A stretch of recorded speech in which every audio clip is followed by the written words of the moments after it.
Assalamualaikum warahmatullahi wabarakatuh. Selamat pagi, siang, sore, dan malam, Bu Saida dan teman-teman sekalian. Kami dari kelompok 1 yang akan mempresentasikan hasil kerja kelompok kami tentang split plot design yang berjudul Pengaruh Naungan Terhadap Pertumbuhan Tinggi Tanaman pada 3 Varietas Kedelai. Yang beranggotakan Kak Imi Mengkusuryo dengan NIM akhir 062, Natalita Tri dengan NIM akhir 024, saya sendiri Juaratania dengan NIM akhir 048, lalu ada Marta Saide dengan NIM akhir 063. Pendahuluan. Latar belakang. Kedelai atau glisin Max L. Merrill merupakan salah satu komoditas pertanian yang penting dalam penyediaan bahan pangan, pakan, dan bahan baku industri. Cahyono 2007. Kedelai merupakan tanaman asli dari daratan Cina dan mulai dikenal di Indonesia sejak abad ke-16. Permintaan pasar yang terus meningkat setiap tahunnya secara langsung menuntut produksi kedelai di dalam negeri untuk menjamin ketersediaannya. Namun, kebutuhan pasar belum mampu dipenuhi oleh produksi domestik sehingga pemerintah melakukan impor kedelai. Permasalahan yang dihadapi dalam pembudidayaan kedelai sebagai tanaman sela adalah rendahnya intensitas cahaya akibat faktor naungan. Pertumbuhan dan perkembangan kedelai yang optimum membutuhkan intensitas cahaya yang cukup. Selain dari intensitas cahaya, upaya intensitas pertanian yaitu penggunaan varietas unggul juga berpengaruh dalam peningkatan produksi kedelai. Rumusan masalah, yang pertama ada bagaimana pengaruh naungan terhadap pertumbuhan tinggi tanaman kedelai. Yang kedua ada bagaimana pengaruh jenis varietas terhadap pertumbuhan tinggi tanaman kedelai. Yang ketiga ada bagaimana pengaruh ulangan terhadap pertumbuhan tinggi tanaman kedelai. Dan yang terakhir ada bagaimana interaksi antara faktor naungan dan varietas terhadap pertumbuhan tinggi tanaman kedelai. Lalu untuk tujuan penelitiannya, yang pertama untuk mengetahui pengaruh naungan terhadap pertumbuhan tinggi tanaman kedelai, yang kedua untuk mengetahui pengaruh jenis varietas terhadap pertumbuhan tinggi tanaman kedelai, yang ketiga untuk mengetahui pengaruh ulangan terhadap pertumbuhan tinggi tanaman kedelai, dan yang terakhir untuk mengetahui interaksi antara faktor naungan dan varietas terhadap pertumbuhan tinggi tanaman kedelai. Lalu untuk manfaat penelitiannya, yang pertama sebagai bahan pertimbangan bagi para petani agar dapat mengetahui pengaruh naungan terhadap pertumbuhan beberapa varietas kedelai. Yang kedua sebagai sarana referensi atau untuk memperbanyak literatur dalam bidang pertanian bahan pangan. Selanjutnya adalah tinjauan pustaka. Botani tanaman kedelai memiliki sistematika tanaman kedelai yang pertama yakni kingdom, plantae, divisinya adalah spermatophyta, susinya spermae, kelasnya Dicotyledonae, Subfamilionaceae, kemudian ordonya adalah Rosales, familinya Leguminosae, genusnya Glycine, dan spesiesnya adalah Glycine Max L. Merrill. Morfologi dari tanaman kedelai yakni akarnya terdiri dari akar tunggang yang pertumbuhannya lurus masuk ke dalam tanah dan akar serabut yang tumbuh dari akar tunggang. Batangnya berbatang semak dengan tinggi antara 30-100 cm. Kemudian daunnya majemuk dengan 3 helaian daun berbentuk oval dengan ujungnya lancip. Bunganya memiliki bunga sempurna. Buahnya berbentuk polong. Kemudian bijinya berbentuk ukuran dan warna yang beragam, bergantung pada varietasnya. Kemudian syarat tumbuhnya kedelai, yang pertama yakni iklim. Pertumbuhan dan produksi tanaman kedelai yang baik memerlukan suhu berkisar 25-28 derajat Celcius. Kelembapan udara yang optimal untuk tanaman kedelai adalah 60%, dengan rata-rata jumlah curah hujan berkisar 1.500 hingga 2.500 per tahun. Kemudian yang kedua adalah tanah. Tanaman kedelai dapat ditanam di berbagai ketinggian, tempat dataran rendah, dataran medium, dan dataran tinggi pada ketinggian 1-1.300 mdpl untuk mencapai tingkat pertumbuhan dan produktivitas yang optimal. Kedelai sebaiknya ditanam pada jenis tanah yang berstruktur lempung, berpasir, atau liat berpasir. Kemudian peranan cahaya. Cahaya merupakan faktor penting untuk pertumbuhan dan perkembangan tanaman. Kedelai termasuk tanaman C3 yang mempunyai tingkat fotorespirasi yang lebih tinggi dibandingkan dengan tanaman C4. Kemudian pengaruh naungan dan sekaman intensitas cahaya terhadap pertumbuhan tanaman kedelai. Cahaya berperan penting dalam proses fisiologi tanaman, terutama fotosintesis, respirasi, dan transparansi. Tanaman naungan ditandai dengan rendahnya titik kompensasi cahaya. Naungan dapat mengurangi enzim fotosintetik yang berfungsi sebagai katalisator dalam fiksasi karbon dioksida dan menurunkan titik kompensasi cahaya. Berkurangnya cahaya yang diterima oleh tanaman akan menyebabkan gejala etiolasi. Kondisi ini ditunjukkan juga oleh kedelai yang berada pada perlakuan naungan 50%. Kemudian varietas adalah suatu kelompok individu yang memiliki ciri-ciri morfologis atau tumbuh-tumbuhan yang tidak terlalu banyak berbeda satu dengan yang lain. Penggunaan varietas unggul sangat berperan dalam peningkatan produktivitas tanaman. Varietas unggul kedelai antara lain Anjas Moro, Kipas Merah Bidaun, dan Grobogan. Kemudian yang terakhir adalah rancangan percobaan split plot. Rancangan split plot atau peta terpisah adalah rancangan percobaan yang menggunakan dua faktor yang menitik beratkan pada penyelidikan terhadap pengaruh utama salah satu faktor dan interaksi dari kedua faktor yang dianggap lebih penting untuk diteliti daripada pengaruh dari faktor yang lain. Kemudian metode penelitian. Sumber data. Menggunakan data sekunder dari skripsi berjudul Pengaruh Cekaman Intensitas Cahaya Rendah terhadap Pertumbuhan dan Produksi Beberapa Varietas Kedelai. Untuk variabel penelitiannya ada dua, yaitu variabel terikat dan bebas. Variabel terikat meliputi pertumbuhan tinggi tanaman kedelai, variabel bebas meliputi varietas kedelai, naungan, dan peta tanaman. Jenis penelitian. Jenis penelitian yang digunakan yaitu metode penelitian kuantitatif. Next. Metode analisis data. Menggunakan rancangan acak kelompok atau RAK menggunakan 3 ulangan dengan 3 taraf perlakuan naungan sebagai peta utama dan 3 taraf perlakuan varietas sebagai anak peta. Maka akan terdapat 9 kombinasi perlakuan dengan 27 satuan percobaan.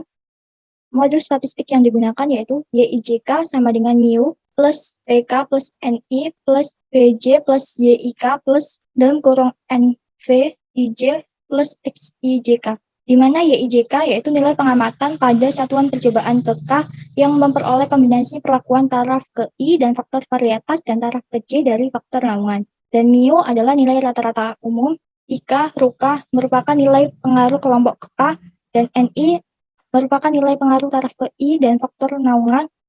VJ merupakan nilai pengaruh taraf ke J dari faktor varietas. VNIJ yaitu nilai pengaruh interaksi taraf ke I faktor naungan yang taraf ke K faktor varietas. YIK yaitu nilai galat pengaruh peta utama. XIJK yaitu nilai galat pengaruh anak peta. Langkah-langkah penelitian. Yang pertama adalah tahap perencanaan. Mengidentifikasi masalah, menentukan ruang lingkup dan tujuan, menentukan judul. Yang kedua yaitu tahap pengumpulan data. Peneliti mencari dan melakukan seleksi untuk mendapatkan data penelitian yang bagus dan tepat melalui media internet. Yang ketiga yaitu tahap analisa dan pembahasan. Yang pertama kita melakukan uji asumsi residual yang meliputi normalitas, homogenitas, dan independensi galat. Kemudian yang kedua ada uji ANOVA yang meliputi uji pengaruh faktor varietas, uji pengaruh faktor naungan, dan uji pengaruh faktor ulangan, serta uji interaksi antara varietas dan naungan. Yang keempat adalah tahap penutup, mempresentasikan hasil penelitian dalam bentuk makalah dan PowerPoint. Next. Selanjutnya yaitu uji analisis variansi atau ANOVA. Di sini yang pertama kita menggunakan atau menguji hipotesis pengaruh varietas dengan hipotesisnya yaitu H0, semua varietas memiliki pengaruh yang sama terhadap pertumbuhan tinggi tanaman kedelai. Dan H1-nya yaitu paling sedikit ada satu jenis varietas yang memiliki pengaruh yang tidak sama terhadap pertumbuhan tinggi tanaman kedelai. Daerah kritisnya yaitu H0 jika p-value H0 ditolak jika p-value kurang dari alfa dengan alfa sama dengan 5%. Keputusannya yaitu menolak H0 karena p-value seperti yang dapat kita lihat pada hasil di samping yaitu 0,0 lebih kecil daripada alfa yaitu 0,05. Kesimpulannya yaitu paling sedikit ada satu jenis varietas yang memiliki pengaruh yang tidak sama terhadap pertumbuhan tinggi tanaman kedelai. Karena tolak H0, maka kita melakukan uji lanjutan yaitu uji Tukey untuk mengetahui varietas mana yang paling berpengaruh terhadap tinggi tanaman kedelai. Dapat dilihat dari hasilnya yaitu varietas 1 berbeda dengan varietas 2 dan 3. Hal ini dapat dilihat dari letak subset ketiganya pada tabel di atas. Urutan varietas yang memiliki pengaruh dari yang terbaik atau terbesar yaitu varietas 1, kedelai Anjas Moro, kemudian varietas 3 yaitu kedelai Grobogan, dan yang terakhir yaitu varietas 2, kedelai Kipas Merah Biron. Yang kedua yaitu uji hipotesis pengaruh perlakuan. Untuk hipotesisnya yaitu hipotesis 0, semua jenis pemberian naungan memiliki pengaruh yang sama terhadap pertumbuhan tinggi tanaman kedelai. H1-nya yaitu paling sedikit ada satu jenis pemberian naungan memiliki pengaruh yang tidak sama terhadap pertumbuhan tinggi tanaman kedelai. Daerah kritisnya sama yaitu H0 ditolak jika p-value kurang dari alfa dengan alfa 5%. Untuk keputusannya menolak H0 karena p-value yaitu 0,0 kurang dari alfa 0,05. Kesimpulannya, paling sedikit ada satu jenis pemberian naungan yang memiliki pengaruh tidak sama terhadap pertumbuhan tinggi tanaman kedelai. Karena tolak H0, maka kita melakukan uji lanjutan yaitu uji Tukey Pengujian ini digunakan untuk mengetahui naungan mana yang paling berpengaruh terhadap tinggi tanaman kedelai. Dapat dilihat hasilnya sebagai berikut. Dari tabel di atas dapat dilihat bahwa semua perlakuan memiliki pengaruh yang berbeda. Hal ini dapat dilihat dari letak subset dari ketiganya. Untuk perlakuan 2 atau naungan 50% secara signifikan memiliki pengaruh paling tinggi terhadap tinggi tanaman kedelai, dan untuk perlakuan 0 atau kontrol memiliki pengaruh paling kecil atau rendah. Yang ketiga yaitu uji pengaruh pengelompokan. Untuk hipotesisnya yaitu hipotesis 0, semua pengelompokan memiliki pengaruh yang sama terhadap pertumbuhan tinggi tanaman kedelai, dan hal satunya yaitu paling sedikit ada satu pengelompokan yang memiliki pengaruh tidak sama terhadap pertumbuhan tinggi tanaman kedelai. Daerah kritisnya yaitu H0 ditolak jika p-value kurang dari alfa dengan alfa 5%. Keputusannya yaitu gagal tolak H0 karena di sini kita mendapatkan p-value yaitu 0,534 lebih besar daripada alfa 0,65. Kesimpulannya bahwa semua pengelompokan memiliki pengaruh yang sama terhadap pertumbuhan tinggi tanaman kedelai. Selanjutnya yaitu uji hipotesis pengaruh interaksi perlakuan dengan varietas. Dengan hipotesis yaitu tidak ada interaksi antara faktor perlakuan dan varietas sehingga memiliki pengaruh yang sama terhadap tinggi tanaman kedelai untuk hipotesis 0, dan hipotesis satunya yaitu paling sedikit ada satu jenis interaksi yang memiliki pengaruh yang tidak sama terhadap pertumbuhan tinggi tanaman kedelai. Untuk daerah kritisnya yaitu H0 ditolak jika p-value kurang dari alfa dengan alfa 5%. Keputusannya gagal menolak H0 karena dapat kita lihat di sini untuk interaksinya yaitu 0,07 lebih besar daripada 0,05. Kesimpulannya yaitu tidak ada interaksi antara faktor perlakuan dan varietas sehingga memiliki pengaruh yang sama terhadap tinggi tanaman kedelai. Selanjutnya ada kesimpulan. Yang pertama, berdasarkan uji asumsi residual, data berdistribusi normal, saling bebas, dan tidak ada keragaman galat, sehingga cocok untuk dilakukan pengujian Rack Split Plot Design. Yang kedua, berdasarkan analisis variansi, didapatkan hasil bahwa semua pengelompokan memiliki pengaruh yang sama terhadap pertumbuhan tinggi tanaman kedelai. Yang kedua, terdapat pengaruh jenis varietas terhadap pertumbuhan tinggi tanaman kedelai. Yang ketiga, terdapat pengaruh pemberian naungan terhadap pertumbuhan tinggi tanaman kedelai. Dan yang terakhir, akan tetapi jika kedua faktor varietas dan perlakuan dikenakan bersamaan pada tumbuhan kedelai, maka tidak terdapat interaksi antar faktor keduanya sehingga memiliki pengaruh yang sama terhadap tinggi tanaman kedelai. Lalu berdasarkan uji tukai perlakuan diperoleh hasil bahwa perlakuan 2 atau naungan 50% secara signifikan memiliki pengaruh yang paling tinggi terhadap tinggi tanaman kedelai. Selanjutnya ada berdasarkan uji tukai varietas diperoleh bahwa hasil varietas 1 yaitu kedelai Anjas Mora memberikan pengaruh paling besar terhadap respon pertambahan tinggi tanaman kedelai. Lalu untuk sarannya, dari hasil penelitian ini, peneliti menyarankan untuk memilih varietas kedelai yang terbaik. Untuk mendapatkan kedelai dengan pertumbuhan tinggi paling baik, di antara varietas Anjas Moro, varietas Gerobokan, dan varietas Kipas Merah Biru, sebaiknya digunakan bibit dari varietas Anjas Moro. Untuk faktor naungan sebaiknya menggunakan naungan 50% untuk hasil pertumbuhan tinggi yang lebih baik. Sekian dari kelompok kami, kurang lebihnya mohon dimaafkan. Pertanyakan, masukan, dan saran dari Bu Saida dan teman-teman sekalian sangat diperkenankan. Terima kasih.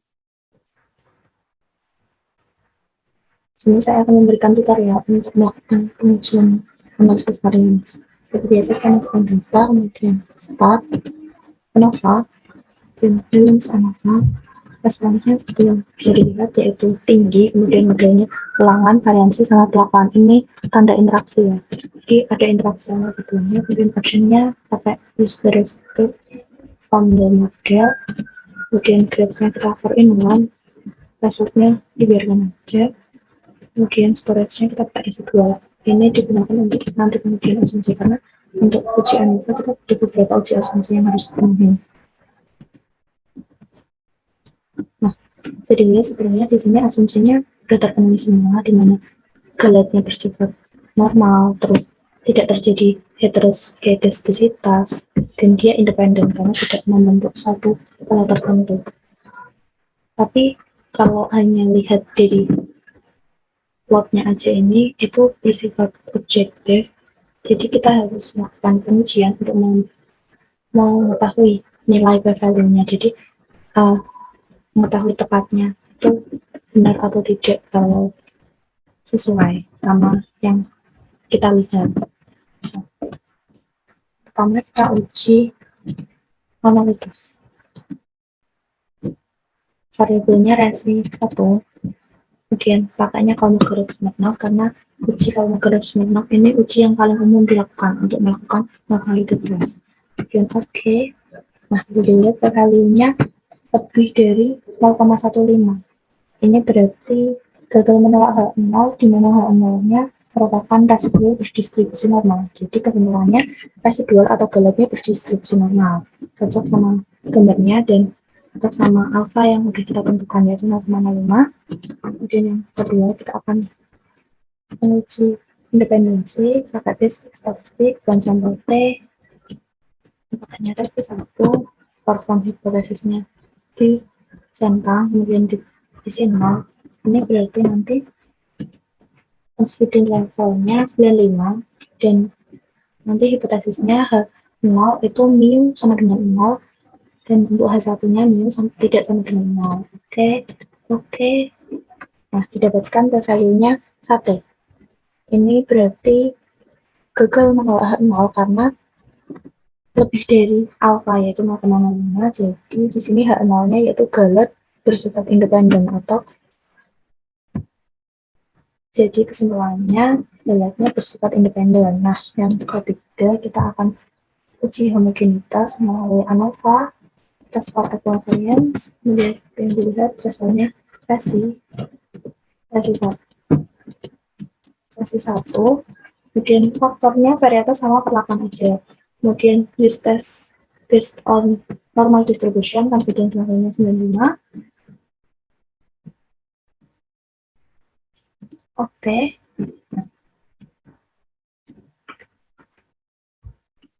Jadi lihat nih. Kita dapat p-value-nya 0,7. Jadi dia gagal menolak H0 juga karena p-value lebih besar daripada alfa yang sudah ditemukan yaitu 0,05. Kesimpulannya tidak terdapat keragaman galak dalam populasi perlakuan. Kemudian kita akan melakukan uji ANOVA nih. Karena uji asumsinya sudah terpenuhi semua, kita akan uji ANOVA pakai ANOVA General Linear Model, Fit General Linear Model, responsnya tinggi, terus faktornya ulangan, varietas sama perlakuan. Nah, di sini modelnya itu kita blok varietas sama perlakuan, kemudian kita add. Ini menunjukkan ada interaksi. Kita menambahkan interaksi di sini, kemudian graph-nya kita pakai Orion, result-nya semuanya, dan storage-nya tidak perlu karena kita udah uji asumsi, jadi kita nggak perlu residual lagi. Oke. Ini tuh sama kayak tadi karena sama-sama uji ANOVA. Jadi lihat, nah, sama kan? Jadi untuk asumsinya udah terpenuhi. Kemudian di sini kita lihat tadi kan udah dijelaskan yang menolak H0 itu varietas sama perlakuan karena value-nya itu sama-sama 0,0. Jadi ada paling sedikit satu jenis yang memiliki pengaruh berbeda baik dari varietas maupun perlakuan itu mempunyai pengaruh yang tidak sama terhadap pertumbuhan tinggi tanaman kedelai. Jadi kita memerlukan uji lanjutan untuk mengetahui mana nih yang paling berpengaruh. Awalnya itu start, ANOVA, General Linear Model, Comparison. Nah, responsnya tinggi, type of comparison-nya pairwise, terus metodenya yaitu uji decay.